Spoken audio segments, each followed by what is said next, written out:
नमस्कार। आप सब अच्छे होंगे, बहुत बढ़िया। दिल्ली के चुनाव को लेकर हम हर एक दिन कोशिश करते हैं कि कुछ न कुछ खबरें आप तक पहुँचाएँ, क्योंकि दिल्ली में हमने रिपोर्टिंग सालों तक की है और हमें हर गली, हर मोहल्ले, हर वार्ड के बारे में जानकारी है, हर विधानसभा के बारे में जानकारी है। ऐसा हम कह सकते हैं, मैं कह सकता हूँ, क्योंकि मैंने लगातार 15 साल तक, जब से केजरीवाल जी आए हैं उसके बाद थोड़ी-सी, लेकिन तब भी रिपोर्टिंग मैंने की है।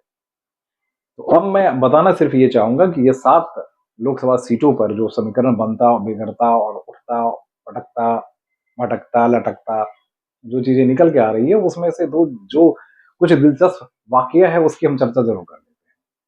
देखिए, पिछले दिनों से लगातार जैसे आम आदमी पार्टी ने अपने कैंडिडेट डिक्लेयर किए, उसके बाद माहौल बनना शुरू हो गया। वो माहौल आपको अलग-अलग गली मोहल्लों में हर जगह देखने को मिला। अब बीजेपी ने अपने कैंडिडेट डिक्लेयर किए। बीजेपी ने बड़ी नई चाल चली। सिर्फ मनोज तिवारी को छोड़कर सभी के सभी को हटा दिया गया और सबको कुछ न कुछ प्रभार दे दिया गया। अलग-अलग जगहों पर आप जाते रहिए, आते रहिए, सब होते रहे। अब कांग्रेस को लीजिए, कांग्रेस की सबसे पहले सिरफिटौल शुरू हुई राजकुमार चौहान के साथ। उनको वहां से सीट नहीं दी गई जहां से वो चाह रहे थे। करोल बाग की हम बात कर रहे हैं। तो फिर वहां से उनको मिली नहीं, उसके बाद वो पार्टी से हट गए। अब पार्टी में कितनी बड़ी गुटबाजी हुई, आप अमरिंदर सिंह लवली हमारे सामने ही है। अमरिंदर सिंह लवली गए, उसके बाद 2-3 नेता आज रिजाइन करके चले गए, जिसमें नीरज बसोया की बात हुई कि नीरज बसोया भी चले गए। अब यहां आम आदमी पार्टी, जो अभी तक ताल ठोकती नजर आती थी, हम साथ मिलेंगे, साथ मिलेंगे, साथ रहेंगे, तो उनका मोहब्बत जो है वो टूटने लगा था। तो आज सुनीता केजरीवाल कन्हैया कुमार को बुला के उन्होंने बातचीत की है। आगे रणनीति पे बात करने की बात है, अगर आगे जो रणनीति क्या है उस पर हम चर्चा करेंगे। तो आज विशेष चर्चा हुई है। विशेष चर्चा में यही हुई कि पार्टी के दोनों के जो बड़े नेता हैं वो साथ में जुड़ेंगे और साथ में मैसेज देने की कोशिश करेंगे। देखिए, यहाँ पार्टी की मजबूरी है, क्योंकि पिछले 1-1.5 महीने से जो कुछ भी हुआ है उसमें पार्टी में सामंजस्य नजर नहीं आया। अमरिंदर सिंह लवली खुद ही चाहते थे कि वहां से उनको टिकट मिले, उनको मिला नहीं। संदीप दीक्षित खुद ही चाह रहे थे, लेकिन उनको नहीं मिला। राजकुमार चौहान को भी नहीं मिला। कोई और भी, नीरज बसोया जो है उनको। लेकिन अब जब ये पार्टी दो फार हो चुकी है, पार्टी टूट चुकी है, कांग्रेस की हम बात करते हैं, तो कांग्रेस के देवेंद्र देवेंद्र यादव को तो मौका दे दिया गया। अनिल चौधरी पहले प्रदेश अध्यक्ष रह चुके हैं और भी तमाम सारे लोगों को पिलर्स के तौर पे, या बांस, हमारे ये बिहार में कहते हैं कि वो बांस जो लगाने जाता है ना, तो बांस लगा के कांग्रेस को खड़े करने की कोशिश की जा रही है। विश्वास तो टूट चुका है, यानी केले का पूरा पेड़ जो है गिर चुका है, तो बांस लगाने की कोशिश की जा रही है, तो वो पूरा हिल चुका है। तो यहाँ आम आदमी पार्टी के अपने जो वोटर हैं उसमें भी अविश्वास की भावना बढ़ने लगी है। अभी तक लग रहा था कि कांग्रेस उनके साथ होंगे तो ऐसा हो जाएगा, ऐसा हो जाएगा, ऐसा हो जाएगा, लेकिन अब जो समीकरण है उसमें बनता बिगड़ता सब कुछ नजर आ रहा है। उधर दूसरी तरफ संजय सिंह कब्जा करने की कोशिश में थे। संजय सिंह फिर गायब हो गए अचानक अपने पद से।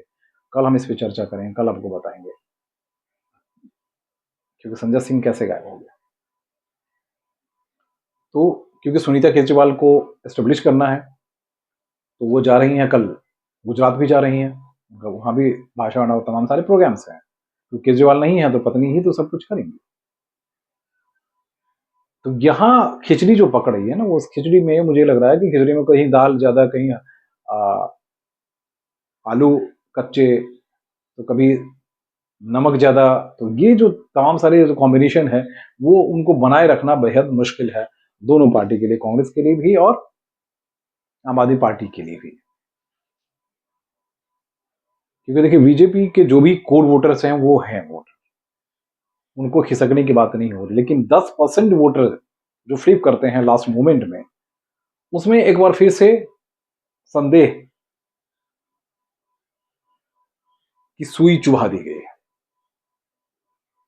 कि भैया ये दोनों पार्टी गजब के हैं। एक पार्टी के आधे टूट गए, दूसरी पार्टी के हाल देख ही रहे हैं, और अकेले दम पे पार्टी जीतती नहीं है। 10% जो वोटर है ना, वो फ्लिप करते हैं। फिर यहाँ इनके पूरे समीकरण बनते हैं और 33-34% में 10% जोड़ दीजिए, 44%, बस इतने वोट चाहिए आपको, है ना। बीएसपी के भी कैंडिडेट जो है अभी उतारे जाएंगे, जैसा कि दिल्ली के अलग अलग जगहों से देखने को मिल रहा है। और बीएसपी के अच्छे वोटर्स हैं, इस बात को मानेंगे, क्योंकि जो उनका कास्ट बेस्ड वोटर्स हैं वो अभी भी मायावती पर यकीन करते, भरोसा करते। और उसका फायदा क्योंकि दिल्ली में आम आदमी पार्टी ही उठा रही है, तो उसका भी नुकसान हो सकता है हमारी पार्टी को। और फिलहाल ये सिर्फ फुटबॉल चल ही रहा है। अब केजरीवाल की बात को कितना ये नेता समझते हैं, मानते हैं, समझ ही रहे हैं। ऐसी पार्टी जो जिसके ब्लॉक लेवल के ऑफिसर, ब्लॉक लेवल के जो अध्यक्ष हैं, वो भी नहीं अभी तक नियुक्त किए गए हैं। अभी दो के ला के खड़ा कर दिया गया, देवेंद्र जी और ये जी वो जी। कितना संभाल पाएंगे, क्या है ना, मुश्किल है। कार्यकर्ता घर से बाहर निकलेंगे, ये भी मुश्किल है। हमें याद है कि जब बूथ पर अपने कैंडिडेट के साथ खड़े होने की बात हुई थी, तो गायब हो गए थे कांग्रेस के नेता। उन्हें पता था कि भाई ऐसा कुछ नहीं होगा। वो सिचुएशन अभी बनी हुई है कि उनके ब्लॉक लेवल के ऑफिसर भी उनके साथ नहीं, ब्लॉक लेवल के नेता भी उनके साथ नहीं है।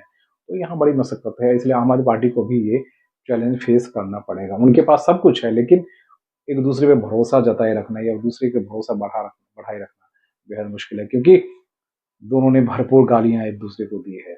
अब केजरीवाल बीजेपी को हराने के लिए प्रपंच किया है। तो मुझे लगता है कि अभी आज सुनीता केजरीवाल का ये जो पूरा ज्ञान है, वो कन्हैया कुमार के जरिए पार्टी में देने की गई है कोशिश, लेकिन जनता वाकई इसे एक्सेप्ट करती है, ये कह पाना मुश्किल होगा। बीच बीच में आकर ये पूरी जानकारी आपको जरूर देता रहूंगा। नमस्कार।